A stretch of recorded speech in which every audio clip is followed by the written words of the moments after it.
Pastor já Então, sabe. sim, mas eu não vou dizer o nome dele. Mas eu não vou dizer o nome dele, mas ele tem um pastor. O Pestão é de Lucas, a igreja dele é em Vigário.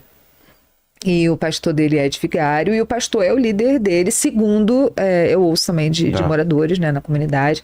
Então, esse pastor, ele é alguém que muitas vezes traz esse recado de Deus para ele. Olha, Deus me deu um sonho, uma visão, uma revelação. Então, o Pestão, ele tem nos relatos essa prática, né, de subir ao monte, de orar, de buscar de Deus estratégias e revelações para avançar, para recuar, para conquistar, para como que ele vai organizar a favela, como que as coisas vão ser...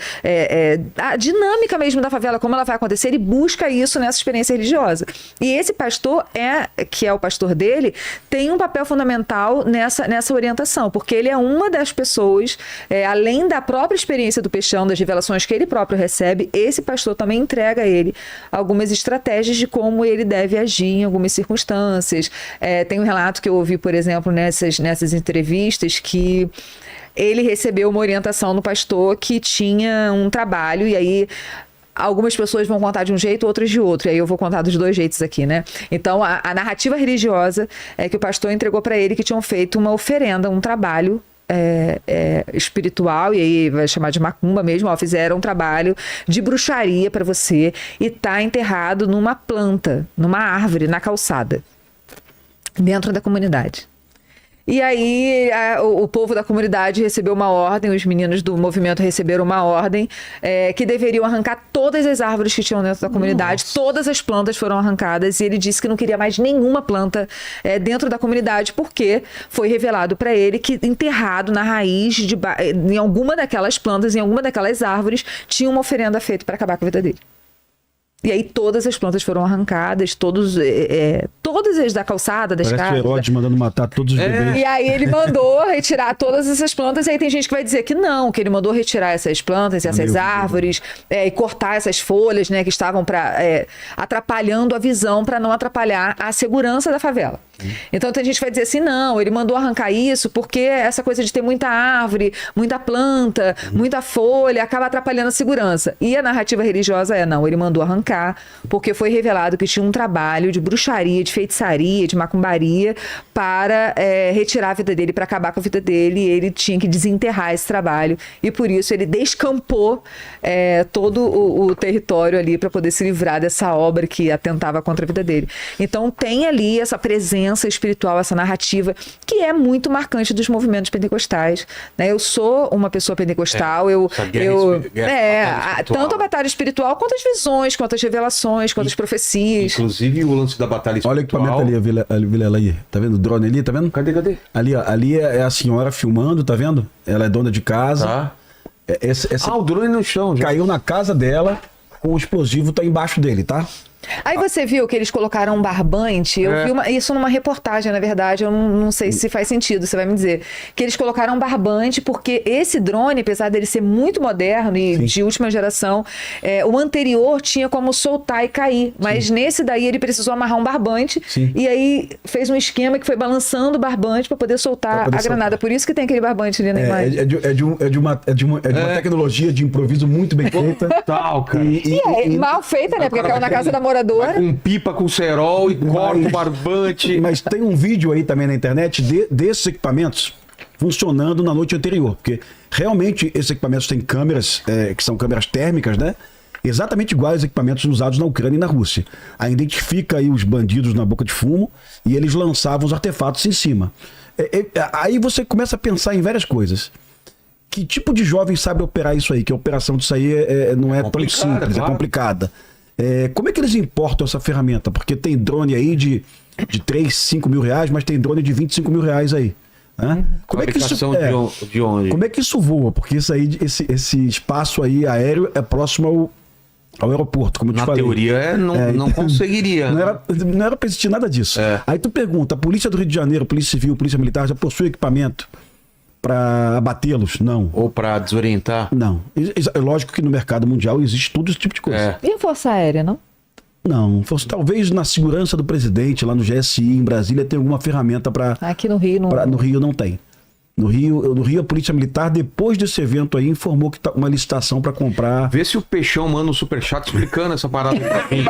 Ele deve estar assistindo essa live. Exato. Não precisa se identificar, Peixão, mas manda aí explicando pra gente. Exatamente. Não, tem esses vários drones aí. fakes na internet. É. Vários fakes, vários. Vai matar inocente com isso aí?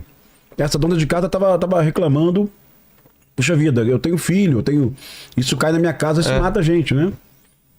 Uma pena. Caramba. Porque é isso, né? Arma de guerra, é granada, é drone, Sim. fuzil, tudo isso vem de onde? E através de quem? E quem tá operando isso aí? É. Quem tá Quem tá operando? Onde aprendeu? Quem tá treinando as pessoas que operam isso?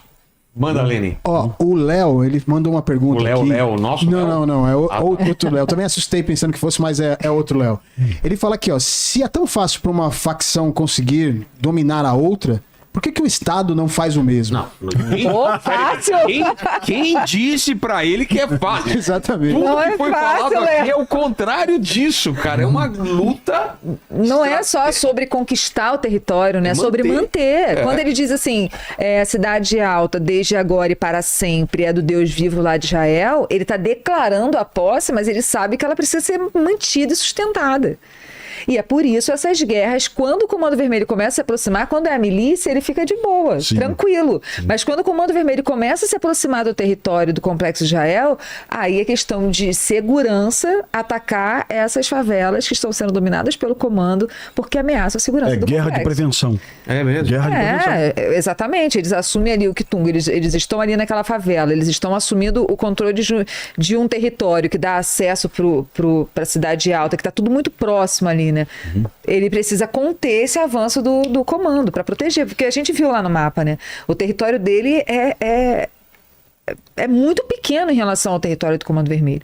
Então, o Comando Vermelho ele tem diversas frentes também de liderança, e o terceiro comando também não é do Peixão, né? Então, o terceiro comando ele tem também outra liderança, mas quando a gente fala de Complexo Israel, aquele pedaço dele ali, e outros complexos que ele vai fundando e administrando, tem na Baixada Fluminense, tem outros espaços, favelas que são dominadas pelo Peixão também, mas o Complexo Israel é o território dele, E eu que nem ele sei fundou. eu não sei assim na importância pro TCP, sinceramente eu não sei. Não sei se é Lacoste na Serrinha, se é TH, eu acho que talvez tenha mais força que ele, né? Eu não sei se ele é o líder maior do TCP hoje. Não, com certeza não é, né? Não, mas pelo que me parece, ele é alguém que é tão bem sucedido nos seus negócios que ele acaba servindo de inspiração e de modelo para ser seguido nessas outras favelas. Então tem essa coisa do respeito mesmo, da admiração pelo que ele conseguiu fazer nessa administração do segmento que ele domina. E os outros líderes têm essa referência, né?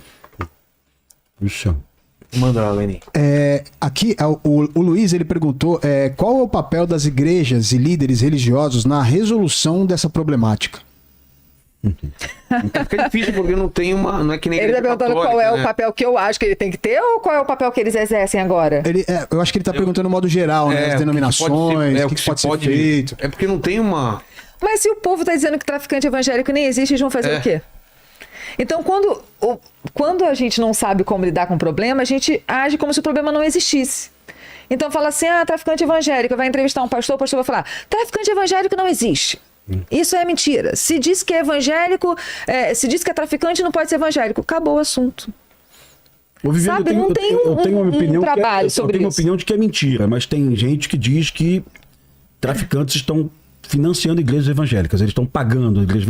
Isso pode ter acontecido em alguma situação? Sim, isso acontece em alguns Mas casos. pagando de que forma? Comprando a argamassa, o banco, pagando Financiando plantação de igreja mesmo. Tem não só Que no terceiro propósito? comando. Não é pra lavar dinheiro, isso Não, e a certamente gente não nem é. tá falando de terceiro comando, a gente tá falando de PCC. Tá. Também. Né? Mas Se a gente com for falar Com qual propósito? Porque essas pessoas têm religião. Então- Porque é muito complicado a gente tentar desassociar a religião do criminoso. Tá.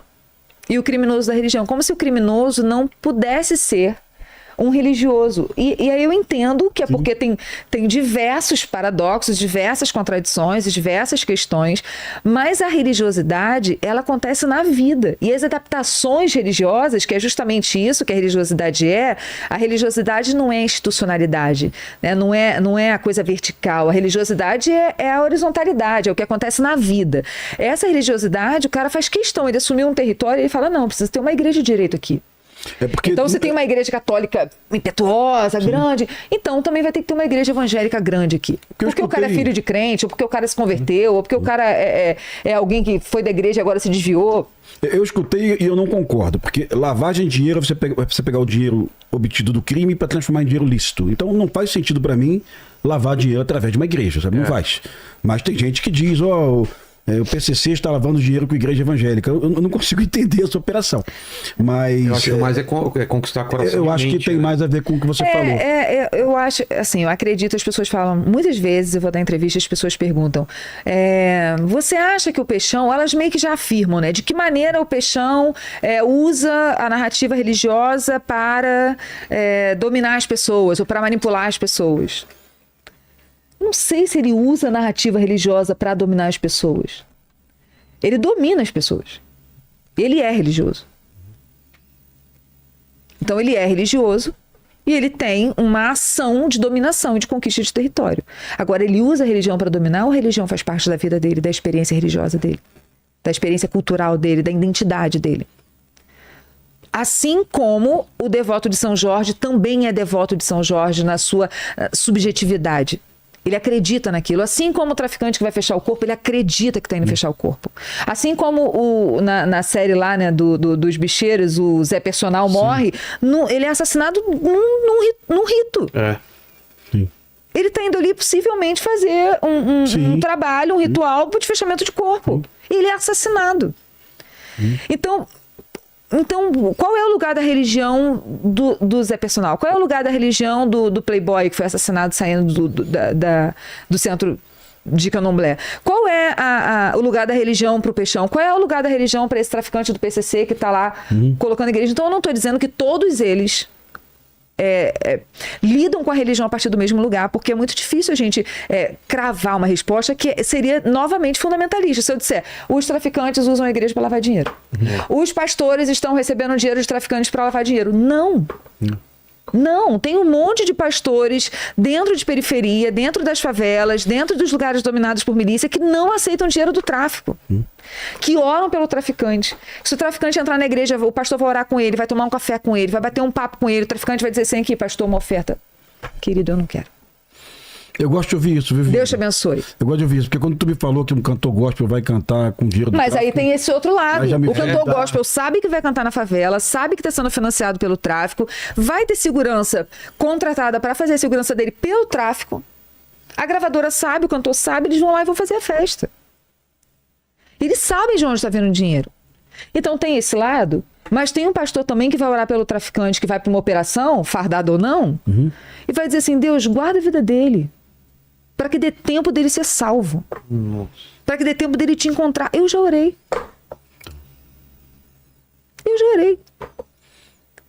Eu já orei tanto em Nova Iguaçu, quanto fora de Nova Iguaçu, em outras favelas, antes de começar o baile funk. Eu já preguei antes de começar o baile funk. Porque você está dizendo, eu vou ali pregar a palavra, e se alguém se converter, amém. Uma pessoa já valeu. Que encontre Jesus verdadeiramente, já valeu. Eu não vou deixar de pregar? Vou. Mas não recebi nenhum real por isso em nenhum momento. Agora, tem gente que recebe? Tem. Tem pastor recebendo dinheiro, seja para lavagem, seja por doação, seja por oferta, mas tem pastor recebendo dinheiro sabendo que vem do crime? Tem. Não só pastor. Não só pastores. Tem outras religiosidades, tem outras religiões também que também recebem dinheiro do crime. Então, quando a gente fala de pastor evangélico, parece que não tinha financiamento do crime para ter festa de São Cosme e Damião na favela. Para ter festa das crianças na favela quando era um traficante do candomblé, ou um traficante que se identifica como católico, mas sincretizado com candomblé. Então, a presença do traficante como financiador de eventos na favela, na comunidade, é muito comum e todo morador sabe disso. Agora, quando o pastor de uma igreja evangélica na comunidade recebe dinheiro do crime, ele perde moral com o crime. Ele vira parte do crime. Então, o pastor evangélico que não se associa ao crime é o pastor que é respeitado pelo crime. Que bom, hein? É o pastor que o crime organizado olha e fala: aquele ali é um homem de Deus. Que bom, que bom, que bom. Aquela ali é uma mulher de Deus. Naquele ali, o cara vai confiar. Agora, se você se vende pro crime organizado, se você recebe dinheiro, se você... É um dos né? nossos. Eu lembro de um pastor, amigo meu, que recebeu um terreno do crime organizado para plantar a igreja. E ele me ligou. Ele falou: Viane, você é minha amiga, tá fora da favela, conhece a favela. Eu recebi um terreno na entrada da favela, que é lugar nobre, né? Zona nobre de favela é o quê? Perto do asfalto. Zona Sul. Eu recebi um terreno na Zona Sul da favela. Ele me deu para eu plantar uma igreja. O que eu faço? Eu falei: que história você quer contar? Qual vai ser a sua pedra fundamental? Porque quando a gente vai plantar uma igreja, tem uma pedra fundamental como rito de fundação dessa igreja. Qual vai ser a sua pedra fundamental? Ele não plantou a igreja, ele não tem igreja, ele faz parte de uma outra igreja, então ele não tem a sua própria igreja, que era o chamado dele, o sonho dele era plantar a sua própria igreja com a sua esposa, com seus filhos. Ele não conseguiu, mas ele negou a doação no terreno. E você perdeu 15%.